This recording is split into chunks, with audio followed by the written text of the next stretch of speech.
The research on money and happiness now puts the sweet spot at around 100,000 to 111,000, and the reason problems increase beyond that number is more interesting than you might expect.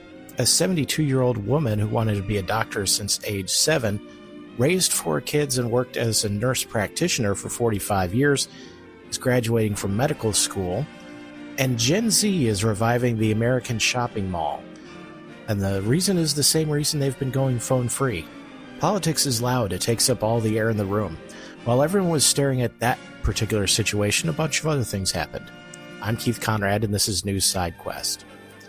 The research on money and happiness has been a moving target for about 15 years now, and I want to give you the current state of it because it's more nuanced than any single headline captures. A famous starting point is a 2010 study by 2 Nobel laureates which found that emotional well-being improves with income but plateaus around $75,000. Above that, they said, more money doesn't buy more day-to-day happiness. That became the number everyone quoted. Then in 2021, another researcher published a study using real-time happiness tracking, which is apparently a thing, and found happiness kept rising with income well above $75,000 with no plateau. That contradicted the other study. In 2023, the 2 researchers actually collaborated with a 3rd scientist to reconcile their findings. Their joint conclusion: for most people, emotional well-being does continue to rise with income across a wide range, but for a smaller group, people who are already unhappy for other reasons, happiness increases up to around 75,000 to 100,000 and then plateaus. Adjusted for inflation, that 2026 equivalent is closer to 100,000 to 111,000. So the honest answer here is it depends on who you are. If you're generally happy and functional, more money keeps helping, though with diminishing returns. If you're unhappy for other reasons, money helps up to a point and then stops moving the needle. Problems that aren't fundamentally about money don't get solved by having more money. The mo money, mo problems effect is real. Research consistently shows that high income comes with more stress, more responsibility, more complex decisions, and more people wanting things from you. The problems don't disappear, they just change shape and get more expensive. So what do you think is your actual number, the income at which you think you genuinely feel okay? Not rich, not ostentatious, just okay, where the financial anxiety would actually quiet down a little bit. Oh, look at me. I'm making people happy. I'm the magical man from Happy Land in a gumdrop house on Lollipop Lane. Oh, by the way, I was being sarcastic. Dawn Kraft was 7 years old when she got sick with mono, and her mother gave her a microscope to keep her occupied. She spent hours looking at mealworms and leaves through the lens. Her mother told her she'd become a doctor one day. She almost did, several times. She got her nursing degree, became a neonatal nurse practitioner, and started taking pre-med courses. At 35, after her first divorce, she took the MCAT and applied to Michigan State. She got an interview. She hadn't finished organic chemistry. They told her she was a strong candidate. Come back when you finish the coursework. She met her second husband. They married and tried to have children, dealt with infertility, eventually had 2 more kids together. She put medical school off to 40, then 45, then indefinitely. She raised 4 children, worked in neonatal ICUs for over 40 years, and built a career that most people would consider pretty extraordinary on its own terms. Then in 2020, her husband, Carl, had a brain hemorrhage. He survived, but it woke something up. In her late 60s, Dawn used money earmarked for retirement to enroll in medical school in the Caribbean. She wrote in an essay, "When you have to do it for work, you feel like I got to do this so that I can pay my rent. I want to do this because I really enjoy this." She's graduating this month. She'll start a 3-year family medical residency in Michigan in July. She's 72. She'll be 75 when she finishes. Her daughter is ABC meteorologist Ginger Z, who described her mother as Guinness Book record to become an MD in her 70s.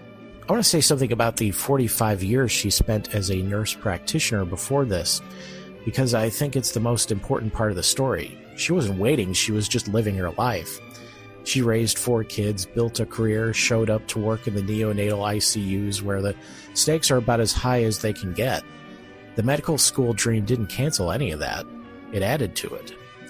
And now she's going to walk into a residency with 45 years of patient experience that no 26-year-old in the same program can match.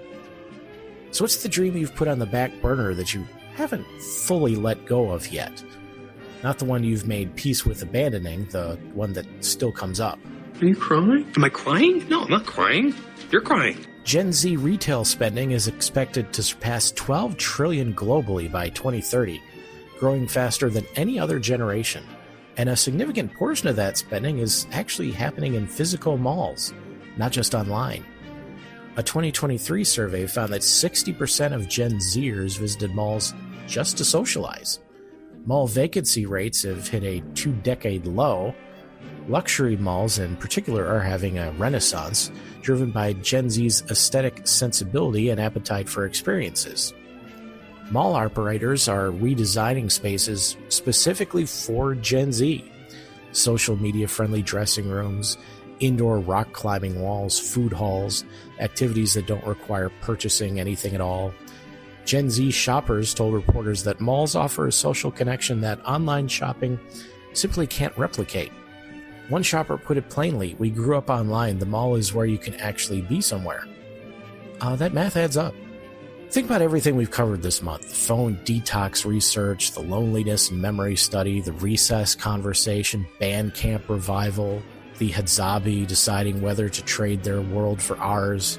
All of it at some level is about the same thing, the desire to be physically present somewhere, with other people, doing something that isn't mediated by a screen. Gen Z grew up entirely in the mediated version of life. They've never known anything else, and yet they're the generation showing up at the mall on a Friday night just to be somewhere. Not to buy anything necessarily, just to be in a place around people, in a shared physical space. It's a strange way for Gen Z to rebel against their elders. You tried to kill them all, and they're bringing it right back. But the deeper point is that the desire for a third place, somewhere that isn't home, isn't work, somewhere you can just exist, is apparently unkillable. It just finds whatever container is available. What's your most vivid mall memory, the specific one that comes up when you think about it? Does the idea of the mall making a comeback make you happy, horrified, or something else? Yes. I want to go shopping. Me too. We're about halfway through the Titanic series on side quests, and it's a great week to catch up. 10 episodes, free condensed version for everybody, extended cut for paid subscribers. If you want to help keep both feeds going, the Substack subscription is the way to do it. Find Side Quests wherever you get your podcasts or at newsidequest.com. Would you like to know more? Officers at Windsor Castle are under investigation for allegedly sleeping on duty. The Royal Guard is one of the most ceremonially visible security operations in the world. I'm not going to pretend I've never had an overnight shift where, despite my best efforts, I was briefly sawing logs, but the big hat they wear does kind of give it away. Rise and shine. Come on. Come on, get up. Get up. Come on. Come on, it's 6 o'clock. Rise and shine. Rise and shine. Come on. Cock-a-doodle-doo! The TSA has officially clarified that rotisserie chickens are permitted in carry-on luggage, following apparent public confusion about whether a cooked bird qualifies as liquid, gel, or aerosol. In fairness, I'm not sure what I'd say there. It does not. It is a chicken. I wasn't aware this was controversial, and I thought this used to be America. The chicken flies free. Get off my plane. Southwest Airlines has officially banned robots from traveling as carry-on or checked baggage, following the Bebop incident we covered a couple weeks ago, where a robot delayed a flight over battery and seating concerns. This is how you get the robot uprising. Banning robots from commercial aviation is the kind of thing that looks fine right up until it doesn't. Danger, Will Robinson! Danger! No, Will Robinson! Danger! The Wall Street Journal reports that strong glutes are linked to longer life in men, with research suggesting that lower body muscle mass, particularly the gluteal muscles, is one of the most reliable predictors of longevity and metabolic health in aging men. This is just more good news for me. I may actually be immortal. It's nice to have data back that up. Right. That's it for this edition of New Side Quest. Last week I asked what book got you passionate about reading. Colleen said, the first book or books I read that made me passionate about reading were the Dr. Seuss books. I was so excited when my mom agreed to buy the series and we could get a new Seuss book every month. Thanks, Colleen. A great day for Up was always one of my Dr. Seuss deep cuts. 3 questions to open your week, your actual happiness number, the dream you've put on the back burner that you haven't totally let go of yet, and your most vivid mall memory. Email me at newssidequest@gmail.com or hit me up in the Substack comments. See you tomorrow.